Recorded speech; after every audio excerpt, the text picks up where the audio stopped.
Sir, ಈಗ senior ಆಗಿರುವಂತ ರಾಮಲಿಂಗಾರೆಡ್ಡಿ ಅವರಿಗೆ ಅವರ ಬೇಡಿದ ಖಾತೆಯನ್ನು ಕೊಟ್ಟಿಲ್ಲ ಅನ್ನುವಂಥದ್ದು ಸೀನಿಯರ್ ನೋಡಿ. ಅದ್ರ ಬಗ್ಗೆ ನಾನು ಚರ್ಚೆ ಮಾಡೋದಿಲ್ಲ.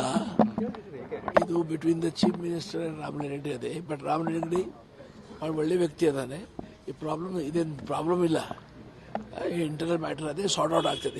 ಅವರು ತಮಗೆ ಮೇಜರ್ ಪೋರ್ಟ್ಫೋಲಿಯೋ ಕೊಡಬೇಕಿತ್ತು ಅಂತ ಕೇಳ್ತಿದ್ದಾರೆ. ನನಗೆ ಗೊತ್ತಿಲ್ಲ, ಅದ್ರ ಬಗ್ಗೆ ನಾನು ಚರ್ಚೆ ಮಾಡೋದಿಲ್ಲ, ನನಗೆ ಸಂಬಂಧ ಇಲ್ಲ ಅದು. ಸರ್, ಈಗ ಸಿಎಂ ಆಗಿ ಇನ್ನೂ 40 ಅವರ್ಸ್ ಆಗಿದೆ. ಇಷ್ಟು ಬೇಗ ಈ ರೀತಿ ಅಸಮಾಧಾನ ಹೊರಬಿದ್ರೆ ನೋಡಿ, ಈಗ ಎಲ್ಲರ ಎಕ್ಸ್ಪೆಕ್ಟೇಷನ್ಸ್ ಭಾಳ ಹೈ ಆಗಿದ್ದಾವೆ. ಅವು ಮೀಟ್ ಔಟ್ ಮಾಡೋದು ಸ್ವಲ್ಪ ಕಷ್ಟ. ಹಾಗಾಗಿ ಸ್ವಲ್ಪ ಎಲ್ಲರೂ ಪಕ್ಷ ಅಂದರೆ ಪರಸ್ಪರ ವಿಶ್ವಾಸದಿಂದ ಸಹಕಾರದಿಂದ ಹೋಗಬೇಕಾಗ್ತದೆ, ಗೊತ್ತಲ್ಲ. ಮುಖ್ಯಮಂತ್ರಿಗಳು ಡಿ ಕೆ ಶಿವಕುಮಾರ್ ಅವರು, ಅವ್ರ ಮೇಲೆ ಜವಾಬ್ದಾರಿ ಅದೇ, ಎಲ್ಲರ ಕೇಳಬೇಕು. ಸೊ ಆ ಪ್ರೊಸೆಸ್ನಲ್ಲಿ ಕೆಲವು ಸತೆ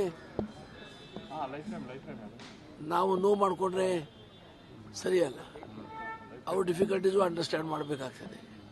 ಹಾಗೆ ಎಲ್ಲರೂ ಒಕ್ಕಟ್ಟದಿಂದ ಹೋಗ್ತಾರೆ, ಆದರೆ ಯಾವ ಸಂಶಯ ಇಲ್ಲ. ಸರ್, ಸ್ಪೀಕರ್ ಹೆಸರಿಗೆ ನಿಮ್ಮ ಹೆಸರು ಕೇಳಬಹುದು? ನನಗೇನೂ ಗೊತ್ತಿಲ್ಲ ರೀ.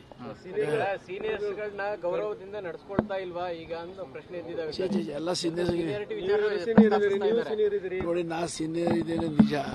ನಾನು ಭಾಳ ಗೌರವದಿಂದ ನಡೆಸ್ಕೊಂಡಿದ್ದಾರೆ.